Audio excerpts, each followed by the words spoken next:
انا في كلمتين انت قلتهم الحصه اللي فاتت بقالي 3 ايام بفكر فيهم. قلت لها ايه؟ انا قلت لك كلمه وحشه زعلتك ولا ايه؟ غصب عني اكيد ما كنتش اقصد. قالت لي لا، انت قلت ان الدكتور احسن من الفلاح، وقلت ان الدكتور مشهور ومعروف لكن الفلاح ملوش. بس انا عاوز اقول لحضرتك على حاجه، وعينها احمرت وزعلت وشها احمر وقالت انا بابايا بيبيع خس وكرنب ومطلع رجاله ومطلعني، وانا في وسط زمايلي بمشي رافع راسي، ما بخرجش من شارع الدروس اللي انا جايه فيه، ولا ليا اصحاب ولا اعرف حد. اتربيت على تربيه في قلب بيت الفلاح اللي ما كانش عاجب حضرتك ده خلاني طالعه في وسط زمايلي عيني في وسط راسي وماشيه مرفوعه الراس. انت ظلمت بابايا. هو يعني عشان الفلاح ما معهوش كذا، معهوش فلوس ومش معروف، كان هو انا كنت اقصد فعلا ان الدكتور احسن من الفلاح؟ لا انا ما اقصدش، بس هي فهمت الكلام بطريقه غلط.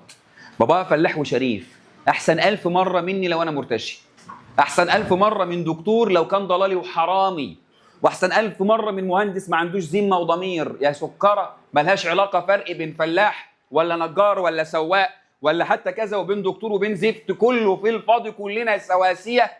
افضل حد فينا عند ربنا هو الاتقى.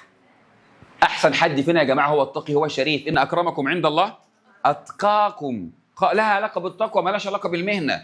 الفيديو ده انا قصد ان انا اصوره عشان خاطر البنوته اللي كلمتني الكلمتين دول ودفعت عن ابوها الكلمتين دول، محتاج ان انا ابين لها ان راسها فعلا مرفوعه. ابوها الراجل الشريف اللي بياكلها من الكرنب ومن الخس وده شغلانته، اقسم بالله اشرف عند ربنا مني انا، طالما هو تقي نفسه وورع وراجل محترم. الراجل ده عاش اكتر مني في الدنيا وعمل خير اكتر مني في الدنيا، يبقى هو احسن منه بما انه طلع بنوته زي العسل كده شريفه كده وحجاب بقى، عشان شويه المتخلفين يطلعوا يقولوا لها انت لابسه حجاب كده ليه، ولابسه مش عارف مكبره نفسك كده ليه، وعامله كده ليه.